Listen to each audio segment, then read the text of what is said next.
In the shadowed crevices of Eldoria, where ancient thrones crumble under the weight of forgotten oaths, a single whisper can ignite a kingdom's fall or its fragile redemption.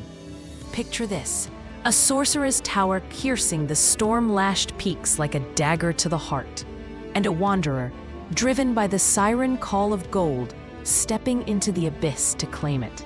This is the tale of Eric Hunter, the moorland sly, whose cunning danced on the edge of damnation. Lean in, dear listener, for in the dance of shadows and spells, even victors bear invisible scars.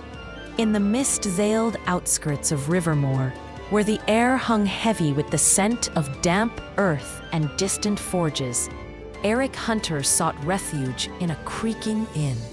He'd trailed a merchant caravan from his barren homelands, but parted ways as whispers of peril and profit drew him north. Eldridge, a beleaguered realm on the border's edge, groaned under the tyranny of Ragnar the Cruel, a sorcerer nested in the Blackthorn Mountains, like a venomous root in poisoned soil. Ragnar didn't merely conquer, he stole souls. Maidens vanished in the night, their cries swallowed by the wind, only to return as hollowed shells, discarded at the gates, with eyes that spoke of unspeakable torments. The people, their faces etched with quiet despair, beseeched King Reginald. But fear chained him. Ragnar's vow echoed in his nightmares. Opposition meant annihilation, the throne reduced to ash. Yet beneath the king's stoic facade simmered a tragic rage, a father's helplessness, a ruler's impotence. He'd sent shadows into the dark, knights cloaked in secrecy, assassins with poisoned blades. All vanished, their fates a symphony of silenced screams. It was in this vortex of loss that Eric's name surfaced, murmured by a chamberlain whose voice carried the gravel of grief. "This hunter," he said, "unravels sorcery with threads of guile. Summon him, and perhaps the scales tip." The promise of riches, lands, titles, vaults overflowing, reached Eric like a lover's murmur, stirring his innate avarice. That quiet hunger born of a life scraping by on wits alone. He joined a caravan bound for Eldridge, his mind already weaving plans amid the rattle of wagons and the acrid smoke of campfires. Fate, however, twisted the path. In his dimly lit chamber, where candlelight flickered like dying hopes, a knock shattered the silence. "Who disturbs the night?" Eric growled, his hand instinctively grazing the dagger at his belt. "'Tis Baldwin, keeper of this forsaken hearth," came a voice, weathered and laced with sorrow. The door creaked open to reveal an elder with silvered hair and a mustache drooping like wilted vines, eyes hollowed by years of unspoken pain. He settled into a chair, the wood groaning under his weight, and fixed Eric with a gaze that pierced like winter's chill. "You are the sly one, bound for Ragnar's doom. I've heard the tales, sorcerers felled by your silver tongue and shadowed hand." Eric leaned against the wall, arms folded, his tone edged with guarded curiosity. "And what stake have you in my quarry, old man? Speak your piece." Baldwin's voice cracked, a dam breaking. "Ragnar, he is my blood, my half-brother, twisted by the same dark veins that spared me. He claimed my daughter, my light in this gloom. I barred his path once, pleaded with the kin we shared, but he left her broken at my door, a lesson in cruelty. To slay his own niece, it haunts me, a tragedy I cannot unwrite." His words hung heavy, laced with a brother's betrayed love and a father's unending lament. Eric's composure faltered, a flicker of empathy piercing his greed-hardened shell. A demon indeed to devour his own. But why aid me now? Baldwin leaned forward, his whisper conspiratorial, carrying the faint scent of aged ale and regret. Vengeance cloaked as counsel. Ragnar's power bends reality, but it shatters against the eye of a white toad, rare guardian of ancient wards. Claim its right eye, and his illusions fade like mist. And his sentinels, 4 titans of flesh, led by Goliath, a brute whose fists could splinter mountains. Fell him, and the others unravel, their lives tethered by foul pacts. Baldwin's eyes gleamed with desperate hope, his voice a plea wrapped in wisdom. Eric absorbed it all, his mind a forge hammering strategy from sparks. Your words are gold in themselves. I'll carry them as armor. As Baldwin departed into the gloom, Eric delved into his enchanted satchel, a relic of woven mysteries, bottomless as ambition.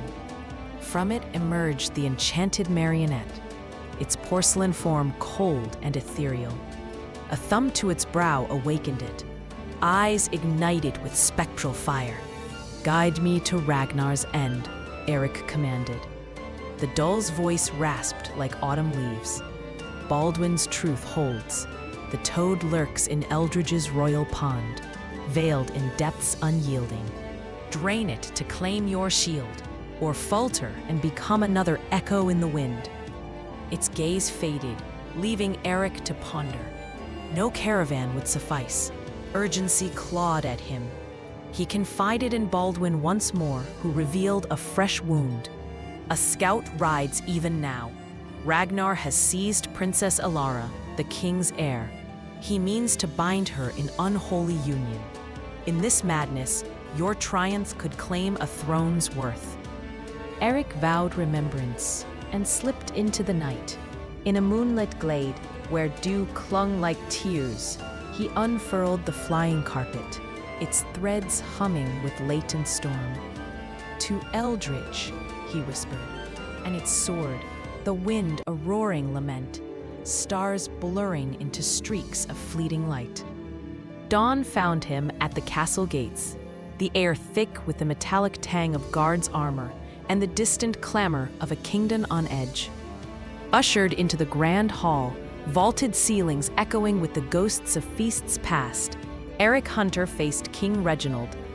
The monarch, once a pillar of strength, now bore the pallor of a man eroded by loss, his crown a burdensome relic, voice a rumble of restrained thunder. "Hunter, you arrive as omen or salvation. Ragnar holds my Alara, my legacy, my blood. End him, and the realm is yours to plunder." Eric Hunter bowed, but his eyes locked with the king's, a subtle challenge. "I come for the deed, sire, but a wise hunter tests his patron's resolve. A token of your faith, gold to fuel the fire within." Reginald waved, and pouches of crowns spilled forth, their clink a seductive chorus. Eric stowed them, then pressed his gambit, his voice a velvet blade in a duel of wills. "One more grace, your majesty. Your sacred pond in the gardens, drain it dry. Legends whisper of a white toad there, a key to piercing Ragnar's veil. Without it, I charge blind, and your daughter's fate becomes a gambler's throw." A king's brow furrowed, pride flaring like embers. "You dare command a king? That pond is ancestral, a mirror to our history. What folly is this?" Eric Hunter stepped closer, his tone measured, weaving persuasion like a spell. "Not command, sire, counsel born of necessity. Recall your forebears. They bent rivers to drown foes, reshaped the land for victory. This is no desecration. It's strategy, a king's bold stroke against the dark. Deny it, and pride becomes your chain." Ragnar laughs as another hero falls. "Grant it, and etch your name as the sovereign who turned water to weapon, despair to dawn." His words hung, probing the king's desperation, the tragic conflict of ego and love. Reginald's gaze wavered, the hall silent as a held breath. At last, he nodded, voice heavy with reluctant resolve. "You play the board well, Hunter. Let it be done. Summon the legions, bend the waters to our will." Days blurred in toil, chains of men, the splash of buckets, the groan of earthworks under torchlights flicker. Whispers of madness rippled, but the king's decree held, fueled by Eric's planted seeds of legacy. At last, the pond yielded, a slick bed of mud, and the toad, pale as regret. Eric's dagger flashed. The eye was his, a cold talisman against the void. Consulting the marionette anew, he gleaned the path, outwit Goliath with cunning, strike Ragnar with precision.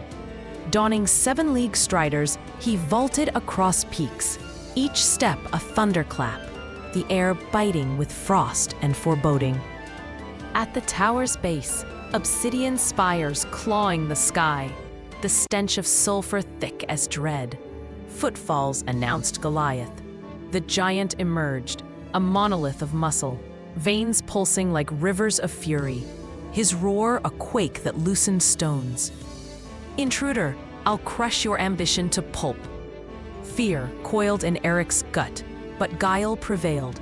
Feigning vulnerability, he drew the brute close, then struck, dagger plunging deep, twisting with calculated savagery. Goliath toppled, a colossus felled, his kin's cries echoed, fading to dust. The air warped. Ragnar materialized in a haze of emerald malice, robes swirling like storm clouds, eyes burning with infernal arrogance. "Foolish might," he sneered, staff raised, power crackling like lightning poised to strike. The tower trembled, shadows lengthening, the weight of inevitable doom pressing like a vice. Eric's heart thundered, the eye burning in his palm. With a defiant cry, he hurled it, true as fate, shattering against Ragnar's brow.